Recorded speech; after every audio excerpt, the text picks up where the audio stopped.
We are sponsored by Columbia University School of Social Work, the West Harlem Development Corporation, which is helping to get tablets to those in West Harlem who need them, and certainly by Community Board number 11, by BetaNYC, and by Silicon Harlem.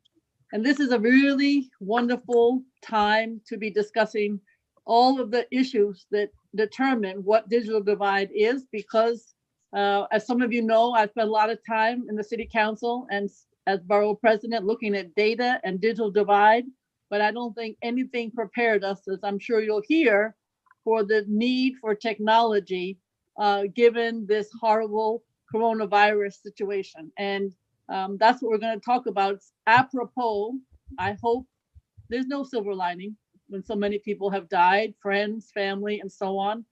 But if there is a tiny, tiny bit, it is those of us on this panel, and all of you feel the same way. We've been talking about it for years, the need to make sure that technology is available to everybody. And some of us have been saying this for a very long time.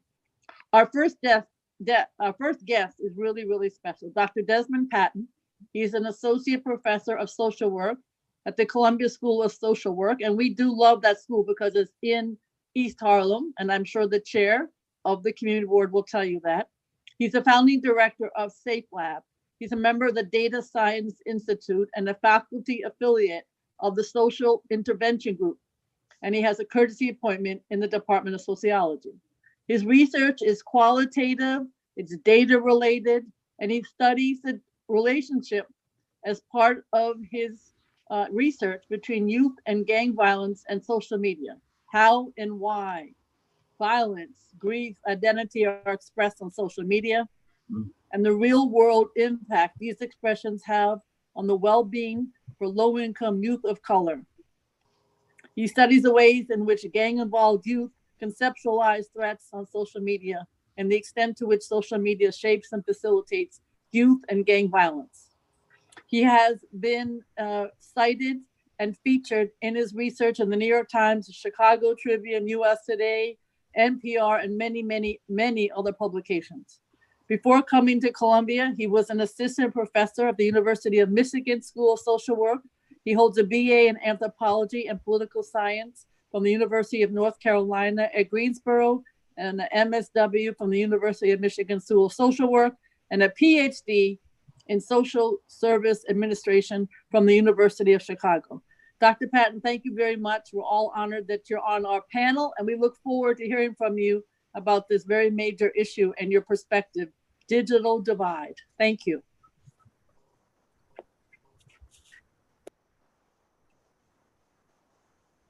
Dr. Patton. Thank you so much. It is so wonderful to be with you all this evening. Again, my name is Desmond Patton. I'm an associate professor of social work, sociology, and data science at the Columbia School of Social Work. I spend a lot of time with young people in New York City, really trying to understand how they make sense of violence and loss and grief on social media, leveraging artificial intelligence to automatically identify these issues online. But I'm particularly concerned about how their life is impacted by the virus and their access to technology or the lack thereof. And in particular, one of the things that I've been really chewing on is reconceptualizing how we think about the digital divide. I'm going to put an idea out there that I hope we can think about. What if we reimagine the digital divide as a public health issue?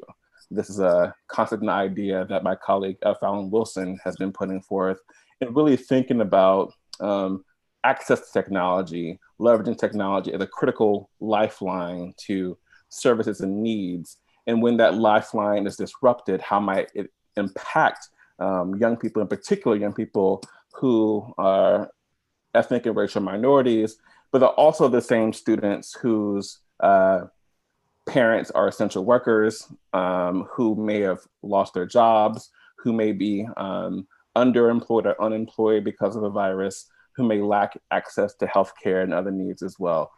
So I'm really excited about this conversation and looking forward to the dialogue. Thank you very much. Our next panel is my friend Nilsa Orama. She is chair of Community Board 11. She has chaired the 2015 nominating committee. She's a former vice chair of the Housing Bylaws and Youth and Education Committee, and she's been on the Parks Committee, and she also had a lot to do with the East Harlem Rezoning Task Force. I was on that task force. That was a lot of work. She's a lifelong resident of East Harlem. She has served as a parent volunteer in many schools in the district, as well as in the Ice Hockey in Harlem program. She has been participating in CERT, which is the Community Emergency Response Training, an organization that I feel very strongly about. It's under the Office of Emergency Management, which is quite busy these days. She's the director, in terms of her job, a real job, as opposed to just the community board, which is another full-time job. She's director of the East Harlem Multi-Service Center. It's an HRA multi-service center, and it provides office space for 12 not-for-profits in East Harlem. She's also the president of the East Harlem El Barrio Land Trust, where she has been the board secretary for quite some time. And she has worked as a job developer for the East Harlem Council for Community Improvement, which is an adult training program. And she has held the position of director of youth services, and she has spent a great deal of time focused on youth development. She holds a Master of Business Administration, and she's a licensed notary public. I just know her as one terrific community board chair. Nilsa, go ahead. Thank you, Gail. Right back at you. So as she said, as our great Manhattan Borough President stated, my name is Nilsa Orama, and I'm the chair of Manhattan Community Board 11. I've been living in East Harlem for a total number of years. And I want to thank Gail, I want to thank Columbia University, all the sponsors who have collaborated on this event. I am honored to be on a panel with Desmond and Clayton and Noel. I am the lay person of the group. I can't speak to the specialties that everyone will speak to in terms of technology, but I can bring a regular personal perspective to this conversation because I know what it's like not to have computer skills and have to sign up in a not-for-profit to learn computer skills and to then try to compete with those out there who have more marketable skills than I did and learn how to sell myself, because it's not easy when you come from a certain community where you're Black and brown and you may not have the polish that people are looking for to get your foot in the door. And so that's what drove me to work with the Summer Youth Employment Program for close to 14 years, so that I can help shape through my experiences what others would be going through, because our communities are only going to grow and thrive through the youth and through the people within our communities. We know that our immigrant communities don't get all the support. A lot of our kids, we have that digital divide that I'm sure we're going to talk about, which it's not only technology, it's money, it's a whole bunch of different things that separate our communities and do not allow our youth or our community members to think that they can compete. So I am very happy to be here. The COVID-19 has decimated our community, but I think it gives us an opportunity to learn and to plan so that the next time we will be in a better place. Thank you so much. Thank you very much. So Noel Hidalgo is Executive Director of BetaNYC. He works at the crossroads of technology and government and community impact. He believes in participatory communities and uses technology to improve people's lives. That is true. Since 2009, he has organized BetaNYC to be a driving force to improve our city's use of technology and share its data. I think you know that I passed the open data bill, and I so appreciate BetaNYC taking this bill and going miles than I ever could have imagined in terms of sharing it with communities. BetaNYC has advocated for a suite of government transparency laws, including the city's transformative open data law and city record online law. BetaNYC runs New York City's Civic Innovation Lab Fellows Program with the Office of the Manhattan Borough President, and it curates the New York City School of Data Community Conference. It's a wonderful conference every year, hugely attended. He was an Eagle Scout. I did not write that part.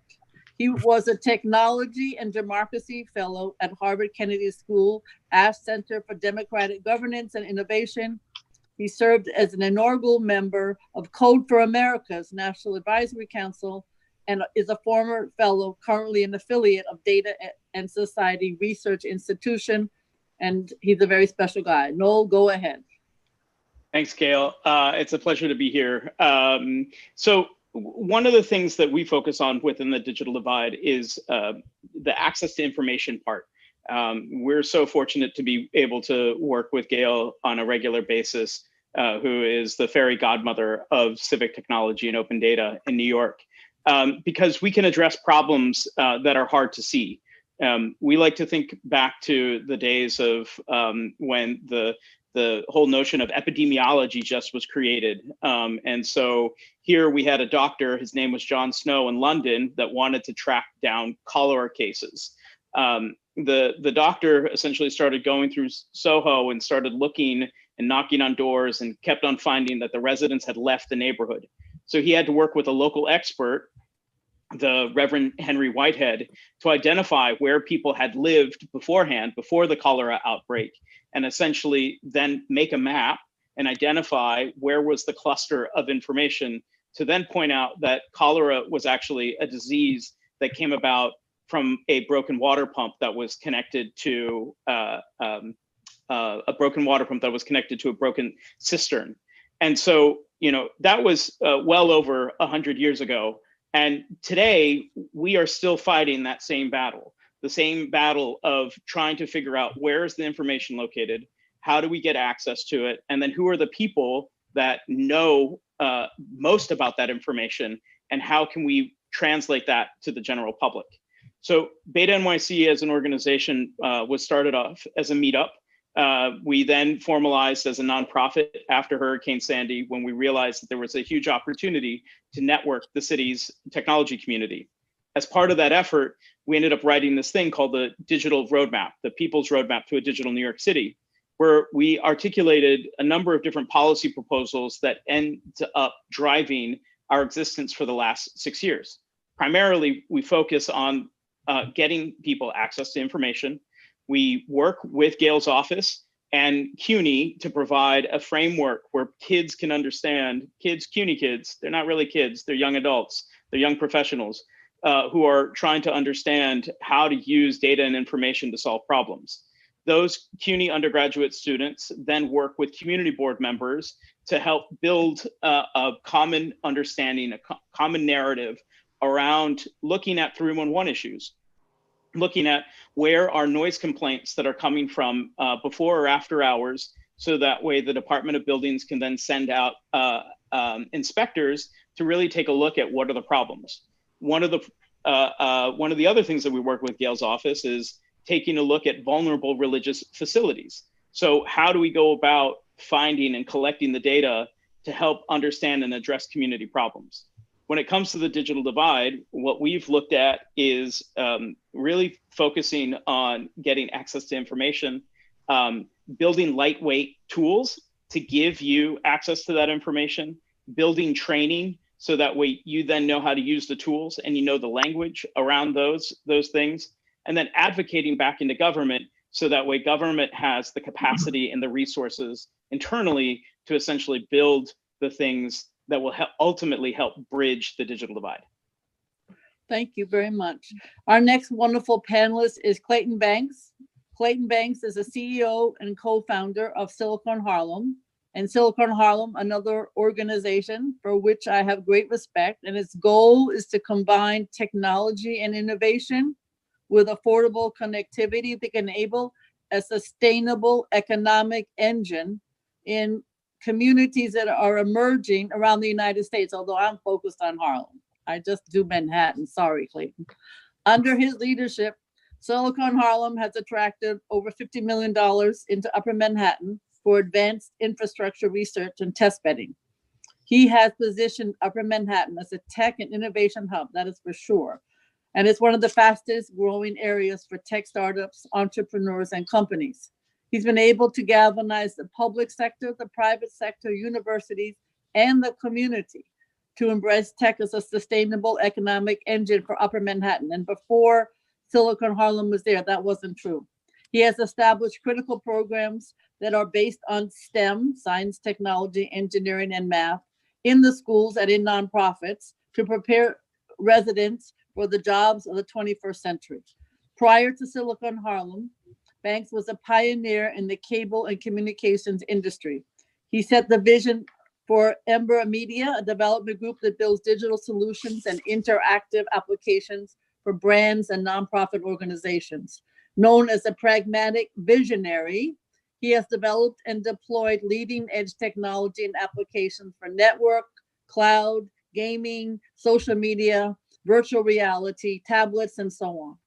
He worked with former President Bill Clinton to publish a first of its kind interactive college guide called The Key, and it's for underserved communities, and it features historically Black colleges and universities and Hispanic serving institutions. He served as vice president of affiliate relations for Comedy Central. That I didn't know about Clayton Banks. He has been recognized with many awards and honors. I'm honored that he is our representative for Manhattan on something called COPIC, and he can tell us what that is in the Public Advocate's Office. But he's been honored by many, many others. So without further ado, thank you very much, Clayton, and please join us about the digital divide. Thank you, Gail. It's quite an honor, actually, to, one, be in a town hall with you, and two, all the phenomenal panelists. Yes. One of the things I would sort of make clear, it's not just a digital divide. We know that's the subject today, but there's just really divides. If we only lean on the digital part of it, we may miss the entire idea of closing gaps. There's a wealth gap in this country. There's a health gap in this country. There's certainly education as a gap, homework gaps. There's a lot of gaps, not all due to digital. A lot of it is just a systemic, historic legacy that this country just has not addressed. The digital and the technology that has grown over the years certainly illuminates the idea of divides. And we've seen it pretty much all our lives. TV had a divide, cable had a divide, the internet had a divide, and now here, broadband connectivity has a divide. Those are very much clear, but here's what's the even scarier news. While we'll be talking about today, I'm thinking a lot about tomorrow. Yeah. And tomorrow, if there's one thing I'm certain of, if you look at your past, is that there's gonna be another divide. And if we don't start to address that now, it's gonna be our own fault. And when you say, Clayton, what's the next divide? Well, it's clear to me, having traveled all over the world, that countries and states and cities and villages and communities are preparing for a tech-enabled world. Everything becomes tech-enabled, autonomous, virtual. This will create the next digital divide, if you will. And I want to prepare our communities here in New York City, and particularly in Upper Manhattan, to be prepared, because most divides are defined by, you know about it, to Noel's point about information, or you can or cannot afford it. That's really been the real definition of these divides, particularly in the technology sector. So what I'm trying to focus on, Bruce and I both, are figuring out how to ensure that we bring the information in, we bring in research, we leapfrog when it comes to technology, and make sure that a community is prepared for that next wave of technology, and certainly not be caught in a divide. And again, with all of that, we still got to look at, why are there why are there food deserts in low-income areas that create sort of the health issues that we're talking about? Why are there not more, opportunities for tech companies and all that kind of stuff that starts to, spread out through these communities? There's a lot of other symptoms that are creating sort of the divides that we're talking about tonight. And I'll finally say, yes, if you looked at our history, Silicon Harlem, we've been talking about connectivity since 2013. Gail was with us from the very beginning. She's been preaching it forever too. And so for us, this is not new. It's not the pandemic that's gonna make us all get connected. We should have been doing this a long time ago. And to my fellow panelists, I would take it one step further. This is something that we have to work towards in terms of making connectivity almost a utility. It's like water in your home. It's a civil right more than a health right. So I hope we can get into some of those issues, but let's prepare ourselves for the future as much as we have to do what we have to do right now. Well, thank you very much. I think we could all have a discussion whether it's 18% or 29% do not have broadband internet access. And, you know, the numbers are staggeringly high. So I want to start with you, Dr. Patton, because we have actually 120 and growing people who are participating in tonight's panel, listening, and certainly hopefully they'll ask more questions, but a lot of them are already about young people. And so I know that's your unbelievably fabulous focus and your academic research. So my question is, you know, something that however you want to approach it, but certainly we want to understand how technology, I want to make this positive. How can technology address some of the issues that we've all been arguing for such a long time? Because we do have every one of those divides and more that were mentioned by Clayton. So is there something that we're looking toward that could help us in this recovery? Because I do a lot of Zooms and you do also, and I'm now focused as others are, what's next, as opposed to God knows we should be healthy and God knows the healthcare workers are the folks we honor. But right now we got to think about the future. And if we're not careful, we're going to end up in the same health, same food, same digital that we've been in the past. So I'm just wondering if, you know, a lot of people are asking about this on the chat and certainly in advance. So it's all yours, Dr. Patton. Yeah, first, I think we really need to think through what are some strategies that we can enact right now. Number one, I really think that we need to prioritize the care of students. And it goes back to this idea that Clayton and others have been underscoring, that there have been issues that have been long-standing within our education system, within our society, that are just being amplified through this virus. But we need to prioritize the care of students, particularly as they move to remote learning.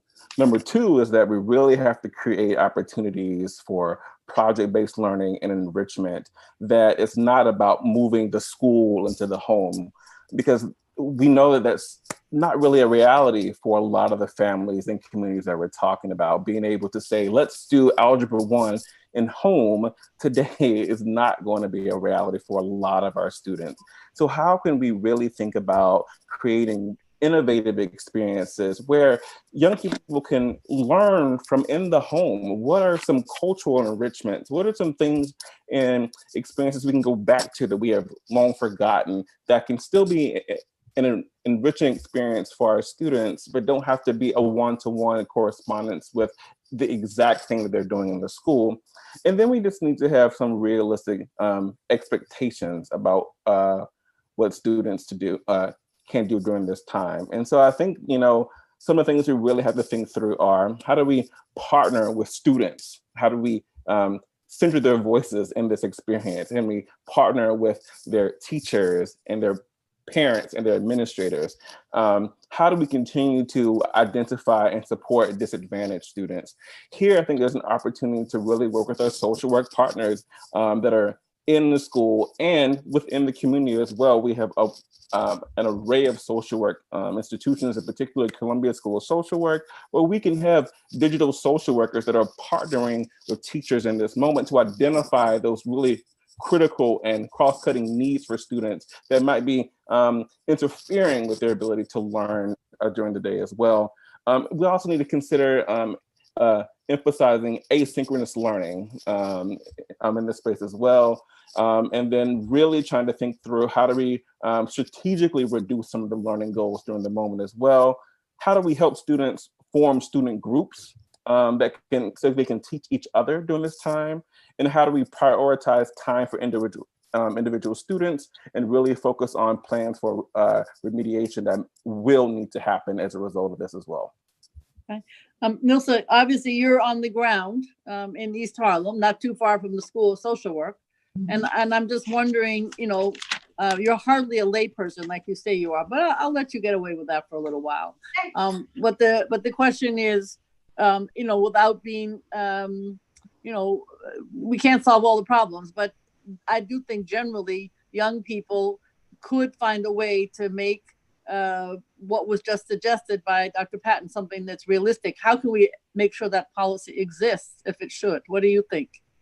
I think that in order to make policy, we need to have some concrete examples of how we can show that things are working, right? Because we all have different ideas, but then when we try to show them or we try to talk about them to have them adopted so that people can think about as policy, if we don't have concrete examples, almost like a pilot, so as you will, it's very hard to get people to buy in on certain things. I'll give you a perfect example. The state had a program, I'm not sure if they still do, it was called the PAVE program. And what that program did was it was a program that allowed students to come in on after school, high school students. They could do work-related activities. They can do a research on a career, like let's say if it was a technical project, it could be something on the digital divide or anything like that. And it would give them college credit. It would give them high school credit and towards college readiness preparation. Those are things that we need to look at. We need to look at how do we empower ourselves to work with partners such as Desmond and Clayton so that we can have a think group, a think tank, so as you will, so that the ideas that Desmond has mentioned and that Clayton, I'm sure, will expound upon, that we can then write, adopt, see how we can get a group of young people together to see how that would work. I think once we show that we have things that can actually lead to success, it'll be a lot easier to have buy-in both from government, from the city council, from not-for-profit partners. The government, DYCD is always funding not-for-profits to do the same kind of program all over again. Summer youth, usually with the same providers. We can use those kind of funding opportunities to target a specific not-for-profit with an idea of a program that fulfills what DYCD is looking, but goes even beyond that, that can prove what youth can do and how they can adapt to tech work, how they can adapt to using and to overcoming digital divides.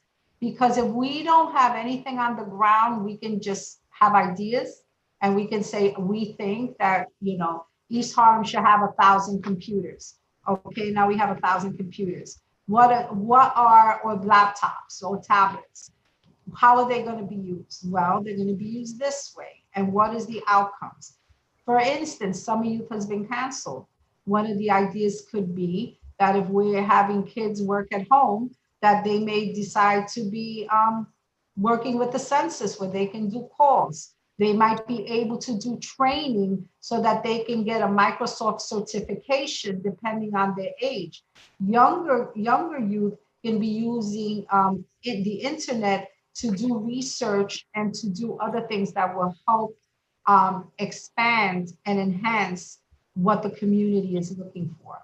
Okay. Noel, I know you've been thinking about these issues also in terms of maybe young people. To me, could be high school, could be college. So how do you think it's a broader issue, just generally trying to figure out on this divide issue? And it's not just one kind of divide, but if we can attack one divide, maybe something else will go away. I don't know, but go ahead with what thoughts you might have about this. Yeah, well, I think the statement about inequality is spot on. And, so many of us are fortunate enough to have the liberty and the opportunity to work on civic issues. I would love to know at one time period, any of us first talked to an elected official. And something that we work with the Department of Education is empowering middle school and high school students to actually have those first meetings with their elected official. We work with the Department of Education CS for All program to essentially grow an opportunity for students to use open data and to use computer science skills as part of an academic competition, so that way they can then go take that information that they're seeing of civic issues in their community and go speak directly to city council members. If you go to our website, beta.nyc, and search for Hack League, you'll see the very first hackathon inside of City Hall, where we actually disturbed Corey Johnson while he was working, because we got about 150 students to stomp their feet inside of the City Hall chambers to let everybody know inside of City Hall, the middle school and high school students were there to use their computer science principles to articulate their voice and to address issues like the Young Women's Leadership School of Astoria. They built an app that allows students in their neighborhood to essentially go collect Bitcoin, go collect trash. They would go around their neighborhood, they would earn Bitcoin by collecting trash, and then they could then donate that money to community groups that were part of the app. Or, like New York City is so diverse, the problems are really diverse. And so the number 2 team in the middle school was Oh Deer, which is to deal with the deer population on Staten Island. And so it was an interactive app that could teach people essentially how to deer-proof their trash and their sanitation issues, so that way it wouldn't cause the problem that they were seeing trash all around their neighborhoods.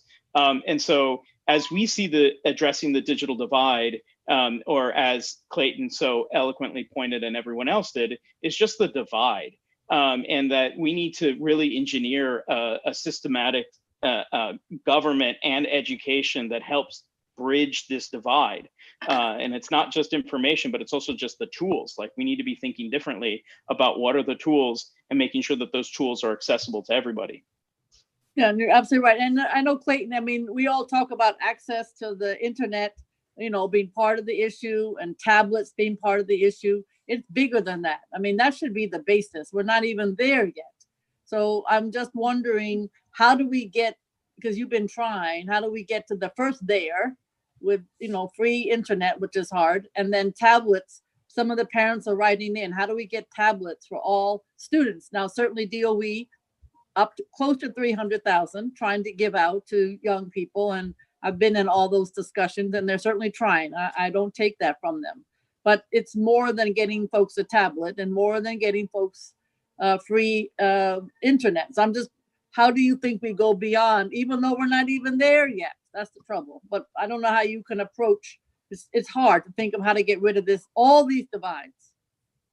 I'm not sure if in your comments you're going to talk about this particular subject, but I do want to mention one thing on building on the student focus that we have right here. One of the issues that I find is that there's still a lot of teachers in the public school system that are also uncomfortable with remote teaching, for example, or not as savvy with technology as they ought to be. The kids have no problem. They're growing up in a digital world, so their adoption is very quick. The learning curve is very short. That's easy. But for some of the teachers in the public school system, I think need attention. I remember, Gail, you and I talked about, what we ended up doing was getting part of the whole STEM Institute. And we were teaching teachers around STEM and how to create curriculum and how to teach. And just about every program we've been involved in, whether it's working with the DOE or others, we've always asked to have a teacher in the classroom with us. And recently, we actually have been teaching in the projects. We actually go to the projects. Who does that, right? So we went to the projects to teach on various things, including coding and stuff like that. So the point I'm making, though, is that the entire solution has to include how we build out the teaching level, as well as administrators. There's still a lot of people, and you've been fighting this more than anyone, Gail, along with everyone else on this call, to get broadband, better broadband in schools. It's getting there, to your point. But boy, is everyone getting the digital literacy. So we always talk about it as a three-legged stool. You need a device, you need the connection, the internet, and you need digital literacy. And that's across the board. Most of the people on this call probably would be challenged to tell us what their speed is up and down right now. We all pay for it. So to your question of how do we make sure everyone has it?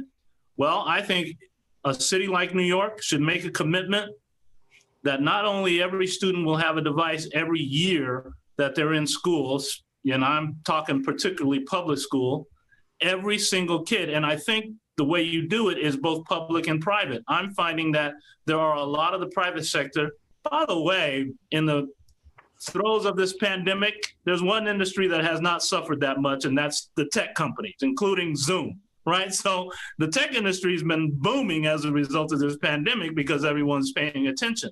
So the private sector has a stake in making sure all these kids have the equipment and the access and the exposure. And I also think from a sustainable level, we've got to bring the economy to these low-income areas. When California did their study about, broadband penetration, they said, wow, low-income areas have the highest level of not being connected. And my answer was, duh. So the point is, this is not a simply I want it or I don't want it. It's become a financial issue. It's hard to have all of that in your home if you don't have the money for it. So we've got to lower that cost. The private sector has a stake in it. We have to get our city writing policy around. It has to be in the hands of every kid of every year in their schooling. And that at the end of the day, we've got to lower the cost, if not make it free, for broadband across this beautiful city. Yeah. So, Dr. Patton, I'm a little jaded because, as Clayton knows, I've been talking about this for a long time. So it gets me a little frustrated, to be honest with you. I feel like it's deja vu. We're getting baby steps.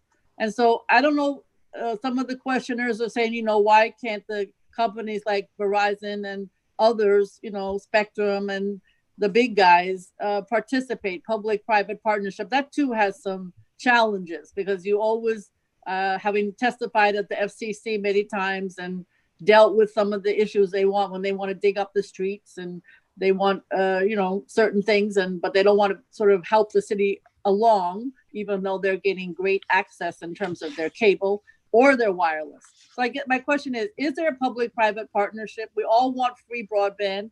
I know that John Paul Farmer, who is the CTO, Chief Technology Officer now for the city and has great credentials. He has an internet master plan, 88 pages. I've read most of it, but it's relying on open access fiber networks, ISPs. Again, I'm jaded because I did talk about this 15 years ago, and San Francisco didn't do it, and Philadelphia didn't do it, and so then I'm like, how are we going to do it? And the kiosks don't do it. That's not going to work.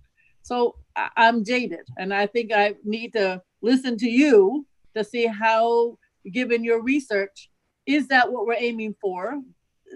What are we aiming for the young people? And it's not just young people, it's families, it's small businesses. When I had a meeting recently, virtually, with all the business improvement districts managers, these are all across Manhattan, Upper Manhattan in particular, Washington Heights was the only area where the small businesses had to be visited by the manager.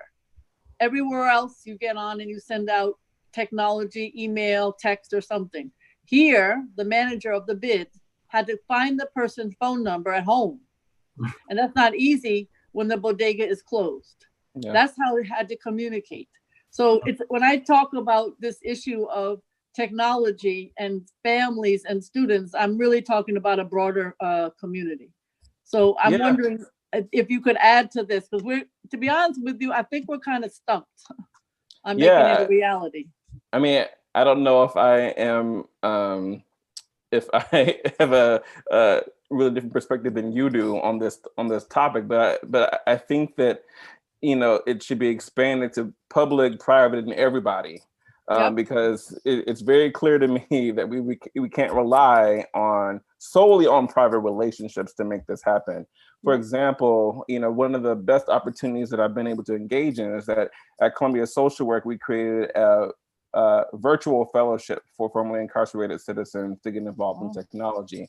And so we partner with the co-cooperative to teach our fellows coding and user research. And so when we needed to get laptops, we went to co-cooperative that went to their private relationships to be able to identify those laptops that we needed. But then, as you have been hinting at and underscoring, is that that's not just the issue, right? And so we need the technology tools. We need the phones and the laptops. We need all those things, but there's also the environmental conditions in the home and the number of of tools that are available, that's also important. So what we know from the research is that, you know, young people do better when there are multiple platforms in the home. So if I only have my smartphone, whereas a young person from the Upper East Side has a smartphone, a VR headset, and a laptop, well, they're going to perform much better than the person who just has a smartphone at home. So we have to think about the multiplicity of tools that are available, but also, do I have the environmental conditions that make it conducive for me to learn in this environment as well? And that's where we really have to think about those community partnerships, those local leaders in the community that can work with families. This has to be, everybody has to be on board. This can't be technologists or private folks. We need the community leaders. We need the board leaders. We need everyone to help create environments and atmospheres that make it conducive for learning, period. So when you worked with this program that you just described for the virtual and social workers and incarcerated, has it had any outcome yet, or is it still like a pilot and being worked on? Yeah, so this is our last week, and it's been amazing to be able to run a virtual program during this pandemic. We've had a lot of challenges, but working with the cooperative, working with Get Out, Stay Out in East Harlem has been an amazing experience. So having the right people at the table has been extremely important. But I would say one of the mishaps that we didn't consider in the beginning was that, you know, when we switched to virtual, folks didn't have access to Wi-Fi. And so they were so excited to learn coding. They were so ready to go. And so we had to buy hotspots, but even buying the hotspots didn't mean that they were going to show up the way that we wanted them to show up because of everything else that's going on. They're living their life, they're struggling, they're needing to get paychecks. And so we having to cover all those other contextual and community level factors. All of that has to be in conversation with the amount of tools, the type of tools, access to Wi-Fi as well. We can't separate those pieces out. No, so a lot of people are asking about NYCHA, no surprise, and how in East Harlem, as an example, how does NYCHA fit into this issue? It has the environmental issues that were just described. It has all of the divide issues that were just described.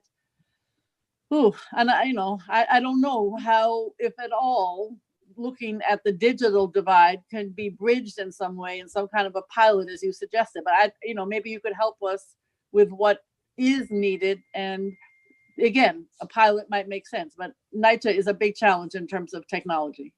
So I grew up in NYCHA.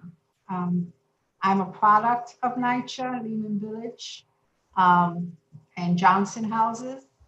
And so we had problems then. We have multiple more problems now. Our NYCHA population and our apartments in NYCHA, the housing stock has been woefully neglected. You all know by reading the newspapers when there hasn't been water, there's no heat, no hot water, ceilings falling down. And so already nobody is thinking about divides at that moment. They're thinking of survival, right? Yep. How do I make sure that my asthma doesn't get more exacerbated because of the mold that's in the bathroom? Or how do I make sure that my son doesn't get mugged as he goes down the stairs because the doors are kept open and people just come in, right? So I can go on about NYCHA.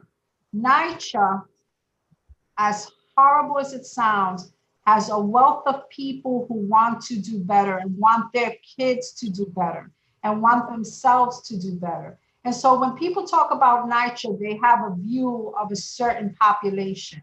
And I'm here to tell you that that is not so. We have hardworking parents in NYCHA who work, who pay high rents just in order to hold a roof over their head. So what does NYCHA need?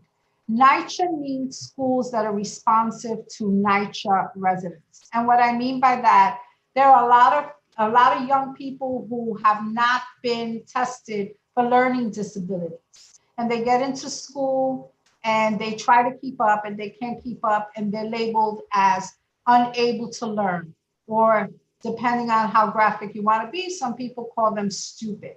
They don't take into account that A child may have a language barrier because he comes from Spanish parents who only speak Spanish and he's learning English. So what are the things we need to do? We need to try to assess, get more social workers in the schools, or students that can come in from social work programs to actually work with the teachers to try to do honest day-to-day assessments.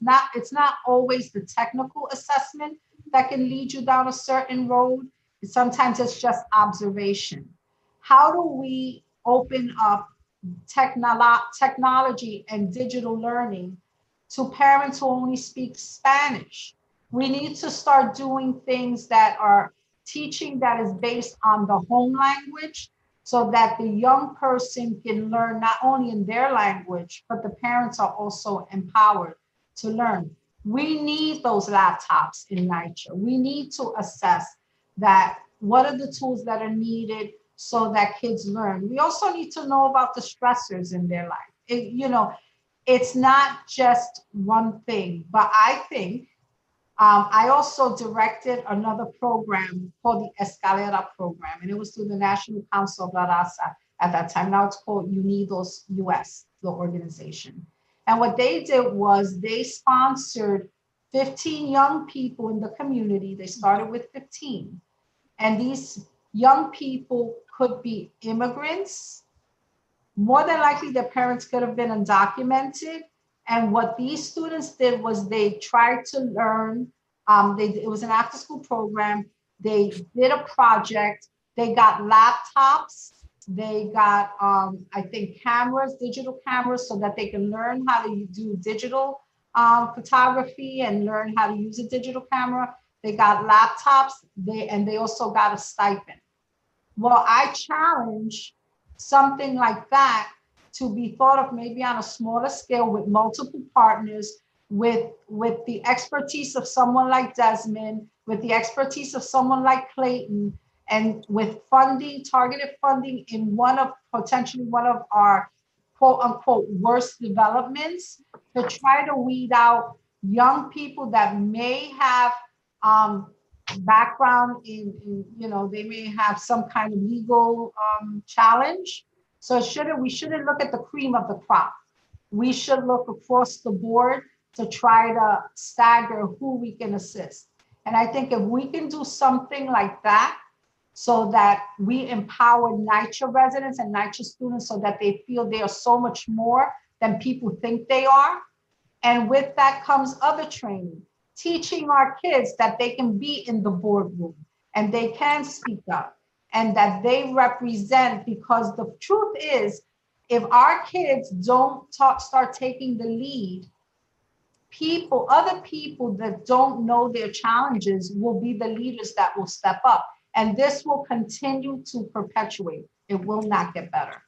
Well, that's a wonderful segue, because lots of questions are coming in. Should everybody have a laptop? Yes. Should everybody have a computer? Yes. And, but you get back to this environment issue. It's a package of challenges.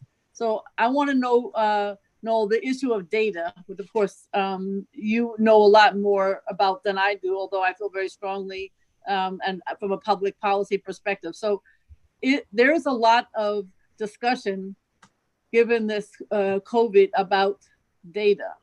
How many people in the hospital today? How many people, may they rest in peace, died today? How many people have the disease? How many people are asymptomatic? How many healthcare workers? How many grocery workers? The list is endless. How many people are not distancing, social distance? How many people are at home? How many seniors don't have food? That's what I've been working on. How many, and the list goes on. Data, data, data. And you hear elected officials state, I'm listening or not, depending, to the scientists, right? And the scientists equal data. So, it's a good thing if we're using the data and using it correctly. And there are next step testing. How many tests? This kind of test, that kind of test. Where are the tests? And now, of course, do we need detectives to go find those of us who have had the disease and recovered? And where are we? And maybe we still have it, or we got it. And whose friends have we, you got the picture. Massachusetts has already hired folks, the governor and the mayor not quite sure who's hiring what, but they're both stating they're hiring folks to figure this out. So whether it's Bloomberg paying for it, the city's paying for it, I don't know. But there are certainly discussions along those lines, and there are places where you can apply for these jobs. So my question to you as a data person, picking up on what Nilsa has stated and Dr. Patton, where they're, these challenges are so huge. Is there a data solution? In other words, we have the device, pretend. We have, hopefully, some kind of free Wi-Fi, broadband access. That's what I could go on and on about, but I'm not going to right now, lack of. And then how does the data play a role? I know that California is also looking at some of these data issues and how it can be used to make us healthy, but at the same time, please, can they also solve some of these divide issues? So that's my question. It's a big one, but I know you have a lot of experience with the data. Thank you. I sometimes don't know where to begin with all of the great questions. I will say that, broadly speaking, when it comes to data in general, data is a form of language. And we all learn language through a very intensive process, right? Nobody is shot out and you come out into this world and you know how to speak. You acquire the ability to communicate over time, and you're constantly revising those methods of communication time and time again. And we have verbal feedback, we have visual feedback, sometimes that is interpreted body language. So the ability to communicate is fundamentally data that we're gathering. And we develop a literacy around these things. And we grow that level of literacy over time. The same thing goes for essentially translating that into a data literacy. But when you come to a data literacy, something that we've seen is that you have to understand many other layers. Not only is it just about the tactics and the language of the data, but it's also like how you're pulling apart how an agency describes their particular operations. So you now have to know a function, and you have to know a language, and then you have to know the tool, and then you have to have the right set of tools.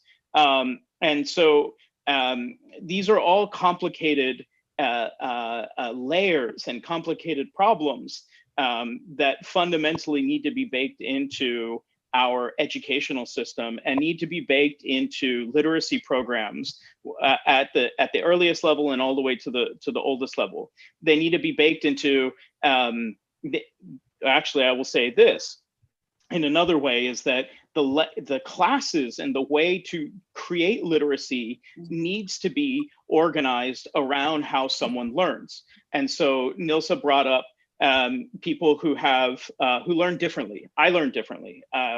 Throughout my 12 years of growing up, I was a quote unquote special needs child because of my attention deficit issues, as well as my ability to somehow improperly communicate to my instructors. They wanted me to run through a very rigorous formulaic process that my brain just didn't quite understand. And so we need to understand that not everyone learns in the same way, and not everyone has the same level of language and capacity.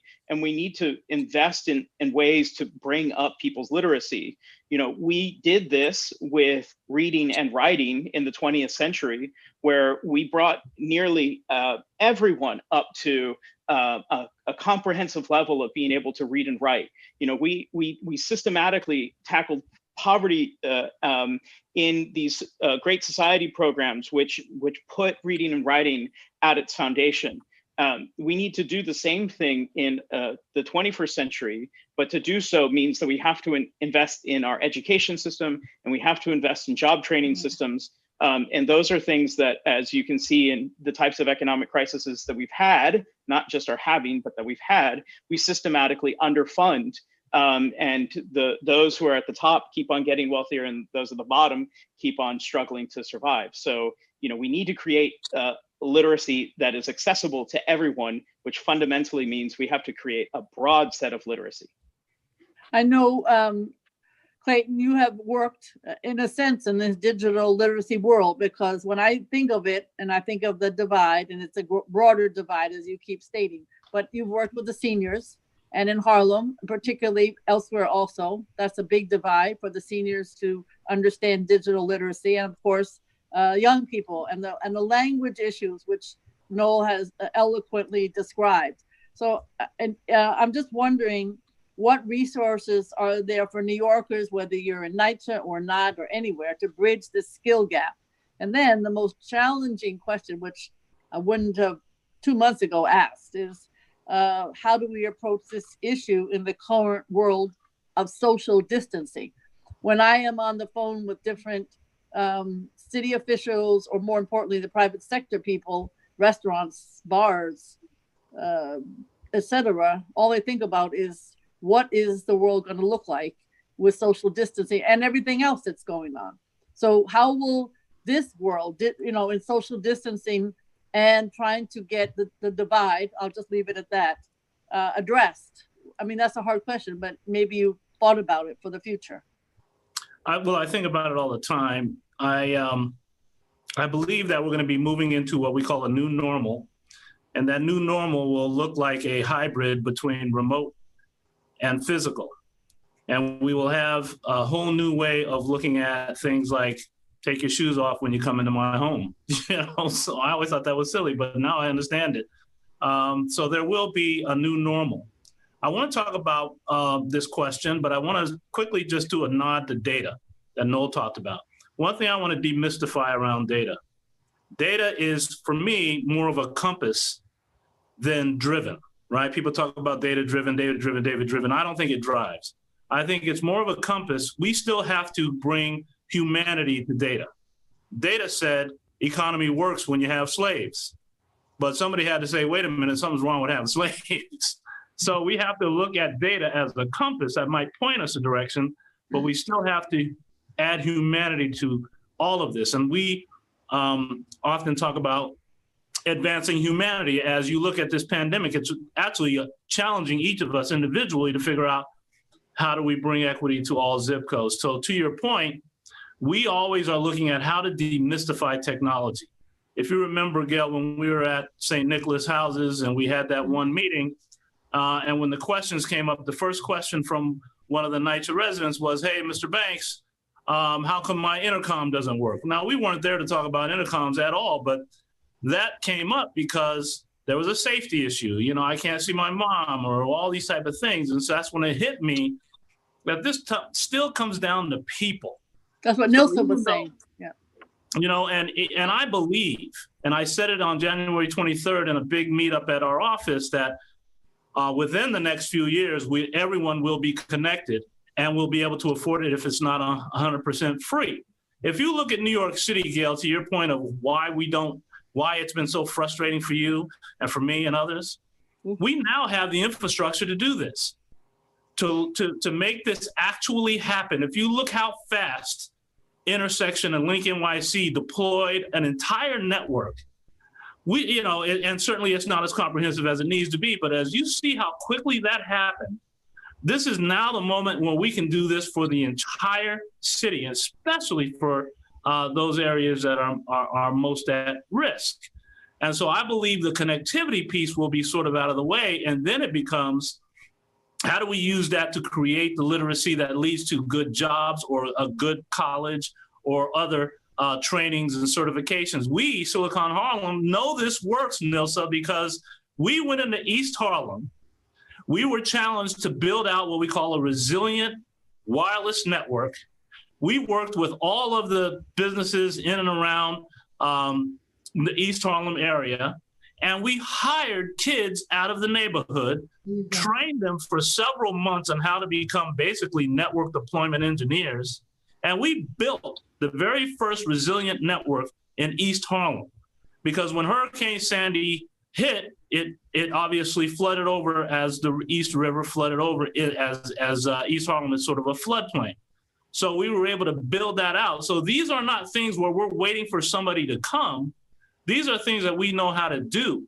And frankly, we'll be doing more of that throughout the city, almost looking like an ISP, if you will, because broadband, the expense of it is ultimately in the capital up front. After that, it's relatively free. The incumbents can do it right now, but they obviously are on the hook for video. We don't have that anymore. And so the point I'm making is we will solve the connectivity piece.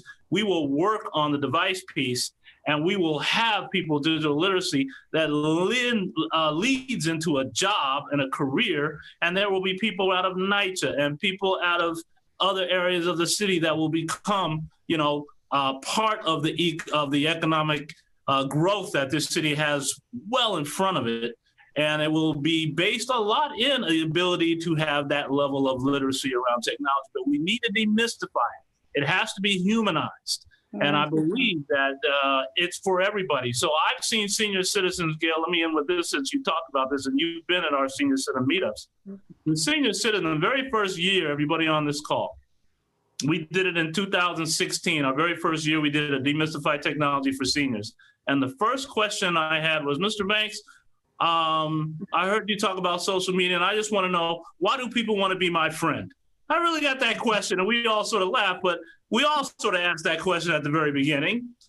And then last year, I did the same thing. This is 4 or 5 straight years we've been doing it. And a hand went up, and a lady says, hey, I was walking through the store the other day, and I had my smartphone, and all of a sudden, I got this notification on my phone, Mr. Mason. I was just wondering how, and I almost fell off my chair. The literacy can be done, no matter how old you are or how young you are. The critical piece here is giving everybody that access, and we can get that done. And we can hire people right out of the NYCHA housing everywhere. Well, that's all right. I agree with you. We're going to make sure that happens, Clayton. We're up to 250 viewers, which is a lot. Congratulations. And I just want to mention, there's another group called Digital Divide Partners, Stuart Reed, and they too have been working in NYCHA. So there are a lot of people attempting. We're slowly getting there. And I think with this kind of discussion, and I have to say, there might be a small silver lining in this god-awful virus in terms of what we have learned. So, Dr. Patton, I have a lot of people are asking, this is kind of a challenging question, but what is the world going to look like, post-COVID? We've kind of been talking about that. Obviously, you should feel free to talk about the community where you've done your research, and we have been discussing it. But they worry, how many people have died because of poverty. And then is there some role, we talked a little bit in terms of health conditions, is there some role, mental health or physical health, can it be changed in terms of who accesses it? So we have less deaths, not just because of COVID, but we all know all about these underlying conditions. So I guess you're working with populations that definitely have all kinds of underlying conditions. And I'm wondering if there is any role for technology in that group, and if it might play a role in terms of our future. It's hard to know. Well, for me, I think that whatever technology we leverage in this time and in the future, first has to center and prioritize and privilege the experiences of the most vulnerable. And when I mean vulnerable, I mean those who are visibly and invisibly vulnerable as well. I think that the technology has to be co-created and co-developed with the community as well. And so, as we've been talking about, there are all of these important, critical social needs that have to be at the forefront of whatever comes out of these experiences. And yet I am so very hopeful because we're having this conversation now. We're going to go back to our respective communities. We're going to figure out ways to partner. I'm hopeful that we're going to begin to really center these conversations, because if this virus hasn't done anything, what it has done is hyper visibly underscore the inequality in our country. Yes. And we cannot turn back. And so I hope that we see this as an opportunity to do so much better. What I've learned from young people is that they are so very excited about what technology offers in terms of career opportunities.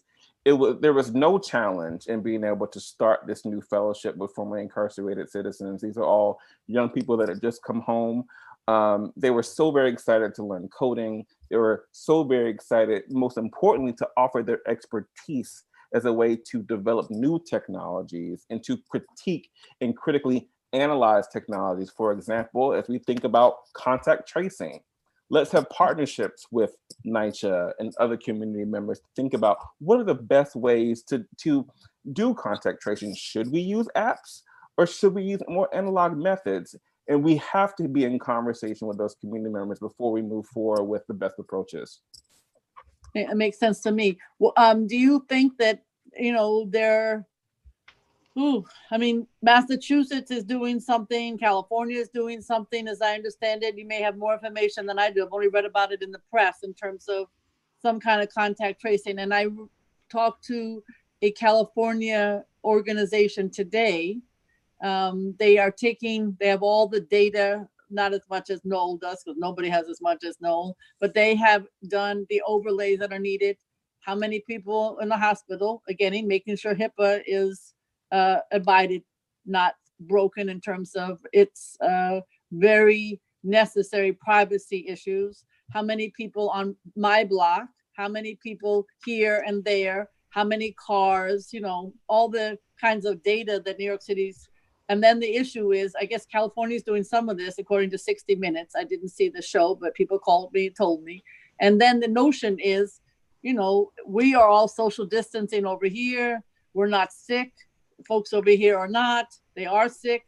We're not talking about arresting anybody or sending in NYPD. We're talking about figuring out how we can work together as a community to try to address why there isn't social distancing, but you don't need to waste your time over at Johnson houses because it's only Wagner houses or whatever. So that kind of discussion, is that something that you can see happening as long as it has input from the communities involved? Absolutely. And I think that one of the things we need to consider is, I've been in a lot of conversations around the ethics of contact tracing. And so there's a lot of concern around the use of technology in this space. Yeah. But what I think that there's an opportunity to think about contact tracing is also an opportunity to think about tracing the needs of hard to reach communities, right? And so we've been talking about lack of access to technologies and tools. And so who might be missed? Whose voices might be absent if we solely rely on an app-based or technology-based contact tracing methodology? And so I think that there would need to be some mirroring of methods that definitely prioritizes hard to reach voices that may not have access to these technologies.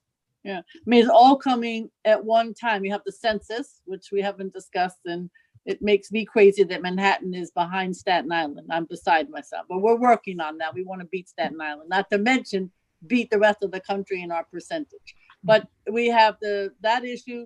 I don't really know even what contact tracing is, except what I read about in the papers. It's a strange bird that we've never experienced before. So what exactly is it? You did a good job describing it and indicating who should be involved to make it work. I was interested that and I hope I have this right, I think the governor's people were doing testing at Washington houses. And when they did that, they did, okay, we're testing you for the virus, but do you have anything else that we could address, right? That's what I think you're sort of saying, is that we need to look more holistically at all of us as opposed to just one portion. And Nilsa, you've certainly got a lot of experience with this. I don't know what it looks like post-COVID, but the issue is, I don't even know there is such a thing. But do you think that there is some way in which we can approach working with people either for contact tracing, figuring out if there are other ways that we do business, either at the community board or elsewhere? I'm sure you've been thinking about that. Well, there has to be a way. This is not gonna disappear. This is an illness that has decimated our communities. that has awoken our communities to disparities. So there has to be ways to bring in the community to come into, for instance, you mentioned contact tracing. I think that our community would be more comfortable talking to people that they know from their communities or that have a shared common experience. This is the same issue with the census. Why is Manhattan or East Harlem answering census less than other communities? Because we have undocumented individuals who don't understand what the point of the census, and are afraid that this is another governmental plan to try to find them, arrest them, and deport them, right? So the way with what I'm saying with all that, there is a way we can try to start thinking and planning about how contact tracing will look in our community, what funding is available out there, and how we can create programs through other not-for-profits or through ourselves, having people come in, going through some kind of a process to ensure that they do training, that they understand about privacy, what the purpose of the contact tracing is, and to find out that that the contact tracing would be effective. Because, you know, you can have one person try to find out where this person was and 5 other people, but if you don't know how to talk to people and get the information in a non-threatening way so that it's usable, you're not going to succeed. So we would need a lot of components to put together, which would be training, recruitment, support from area not-for-profits and other agencies in order to build a good pilot to start somewhere identifiable, like potentially one NYCHA project. Right. No, you must have written this or you were channeling the person who did, because what they asked is parents need to know if our kids can participate in some kind of a hackathon to help young people engage with their digital communities. Young people could create apps to help address COVID-19. That's certainly right up your alley. And it is something that I know you've been doing it. So why don't you talk about it, when you're going to do it again, if you can do it again. And then it's, you know, now I teach at Hunter once day a week. Oh my gosh. You know, these young people got kicked out of their dorms when they were needed for the healthcare workers. Then they had no place to go because their parents are not in the city. They had a grandfather who moved in, who's got the virus. Another one has a mother who's never, I mean, you're talking about teachers. This wonderful teacher, she teaches special education. She had never done the tech training of anything. So here is the student who's both working part-time, going to school. There's other children in the household, and he's teaching his mother how to do Zoom, Microsoft Team, and the list goes on. I mean, it was a story made for television, and etc. So these students, what I'm trying to say is they know the issues regarding COVID-19 in too many different ways. But I'm just wondering if you're thinking about doing something that is along the lines that you've done in the past with the hackathons on this topic.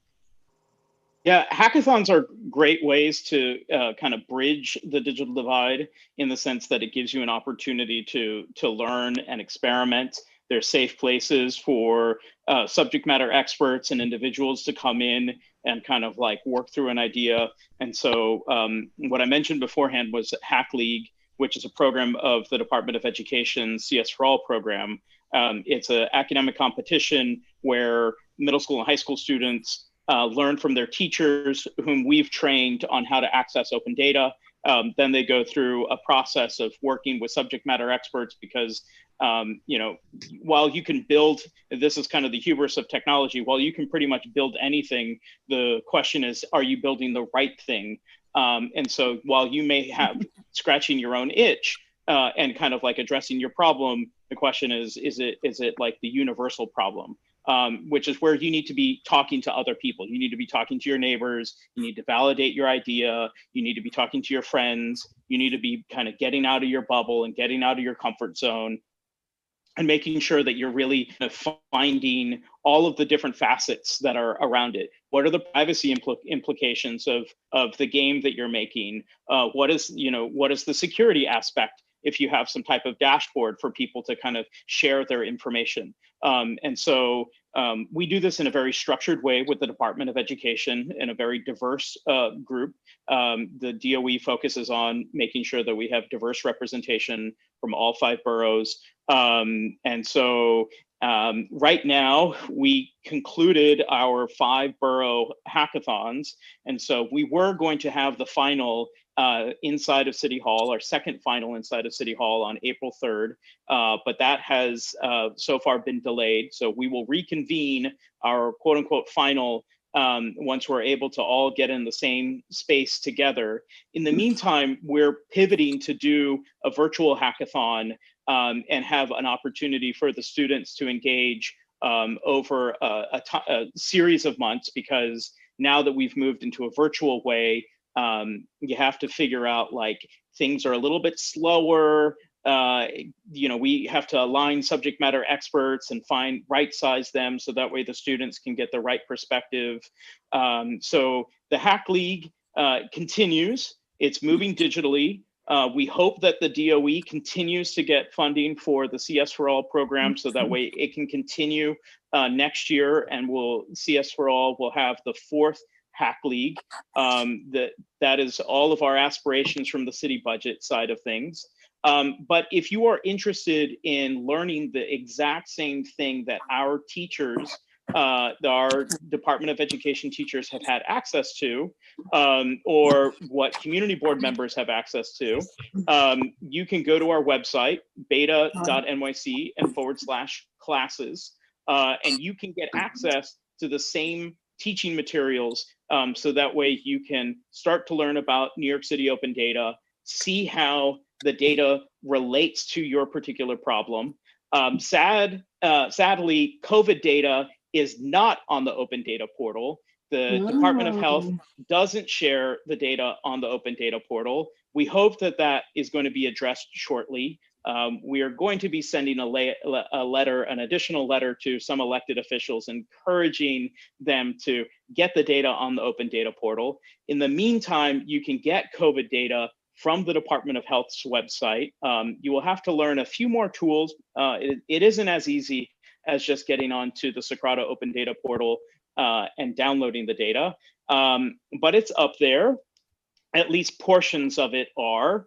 And then you can start to look at how your community is impacted by COVID. There's a lot of other data sets that are on the open data portal. Sorry to be a little long-winded, but this is my opportunity to talk about the open data portal. So there are a lot of data sets that are on the open data portal that show you the impact of COVID, like from sanitation tonnage to 311 service requests, to you can see how this virus is impacting all of our communities on the open data portal on nyc.gov/data. You can access curriculum on the nyc.gov/data classes, which is our material. And then in the fall, we'll be looking at how we can leverage our community and our events to kind of talk about these future issues. But that's where you can see the data, and maybe you can do your own hackathon at home to learn how COVID is impacting your neighborhood. I mean, I think people would love to do that. So it's a very helpful analysis of data, and we will work on getting it onto the portal. Clayton, I know that I'm certainly not an artist. You have a little comedy artist in your background, I noticed. But people are asking about artists because during this situation, this crisis, they are struggling. And we have been, as you know, speaking with Bosa Rivers, artists in Harlem, artists in Upper Manhattan, about their future. Their artist community, which many young people, whether they know it or not, are part of in different ways, is struggling. I mean, mostly artists rely on one kind of a box office or not. There's no third-party reimbursement for an artist. So actually recently when we were on a call, the issue of what can we do for artists, somebody suggested even something like a gift card, so that, you know, we have gift cards for certainly for restaurants, for instance. We have to think more creatively. And I don't know if there's anything. It is very interesting to me how the artist community, without getting paid for it, that's the problem. There's no paywall here usually, has the dance and the art and the theater and many other opportunities, tours of museums and so on. And it's exciting. I mean, there's some really talented visuals going on. But I guess what I'm saying to you is, in this future, do you see if there's anything else you can think of where technology could help some of these struggling artists in the future? So it's a hard question. I don't have an answer, but I think it's something we need to think about. Well, it is, and there's some ideas that I do have from a tech perspective that I'm getting more and more access. And of course, I serve on the Greater Harlem Chamber of Commerce, so I work with VOSA all the time.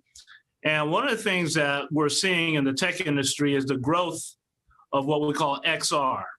Because I think if there's one additional thing that can come out of the pandemic is that we have to exercise our creativity. You know, so as things look dim and all this other stuff, this is when creatives really come to light. So one way they can start to make money is to adapt some of their creativity into a, if you will, VR, XR environment where you can literally stream a movie in that environment and have people pay to be a part of that experience.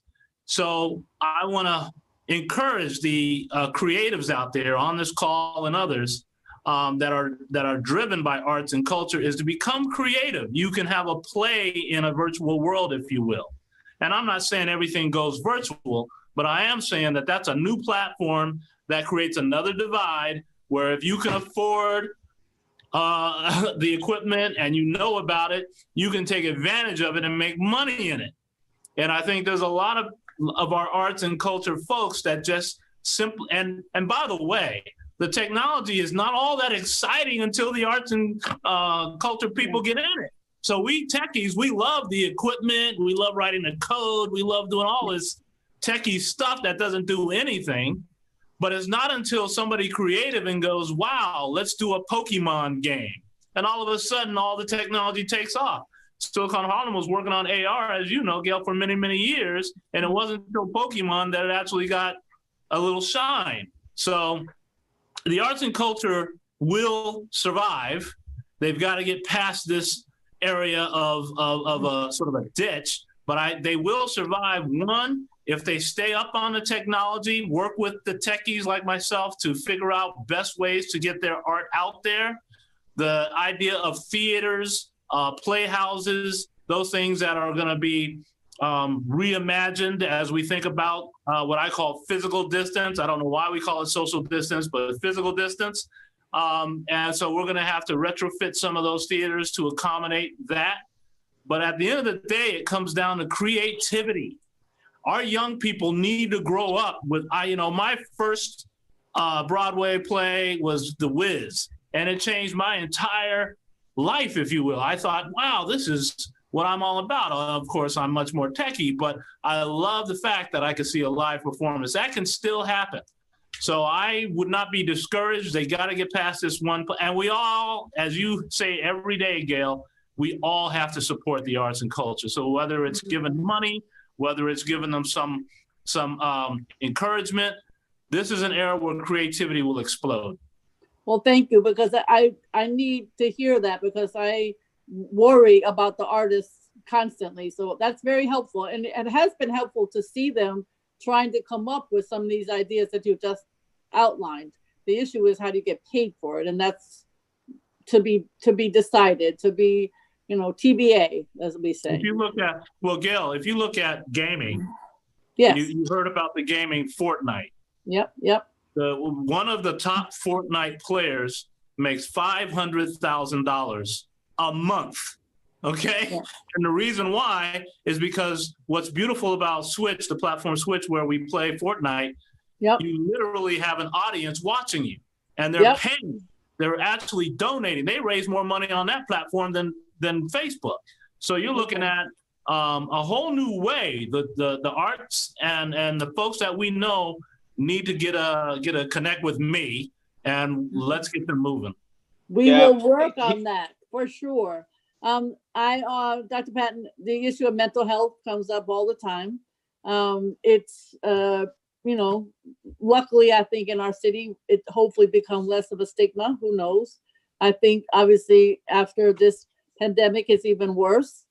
I don't know if there's a technology portion to it. I know that people are in their home. I know there are mental health concerns. There are DV concerns. There's telemedicine. I don't know if there's telesocial work. There should be. I would, as others know, all I do is say social workers are needed in the schools. I've been saying that for years. That's, you get one or two and then you get a press conference. That's not what I'm talking about. But right now we're dealing with the aftermath, I assume. Yeah. And so I'm just wondering, how do you look at this issue? I don't know quite how to approach it, except thank God for your profession. And I'm just wondering if there's something that you could add to all of that, because it's a huge challenge. Yeah, so two things. Number one, I'm a social media researcher, and one of the things I learned from my social media analysis is about all the complex trauma and needs and concerns that our community has, but may not have an individual to speak to with about those challenges, but they're willing to express those things on a social media platform because it's an unadulterated space. And so we're willing to think about what social media has to offer in terms of a mental health intervention that can be useful.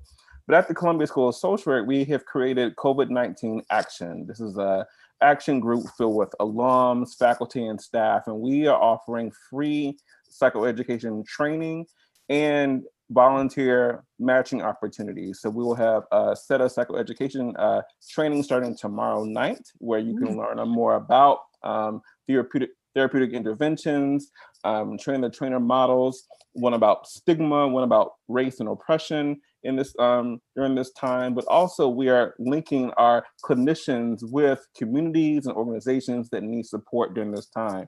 And so if there are community groups, individuals that are looking for support in this very urgent time, please contact us, and I can share that website with you as well. Yeah, and I know that there is a website, the one that will be given at the end. I'm just looking for it, but I'll find it. And that one is one that Columbia University as a whole, part of their neighborhood program. And I'm sure that's one place to support, but I'm also sure that Nilsa is taking down notes, because she would be. Yes, I am. Yes, I know. So how could that be helpful to the community in East Harlem, Nilsa? Well, we can always use as many sources as possible. But what's most important is that we have to be aware of the resources. If we're not aware of the resources, we can't post them on our website. We can't use word of mouth to let people know.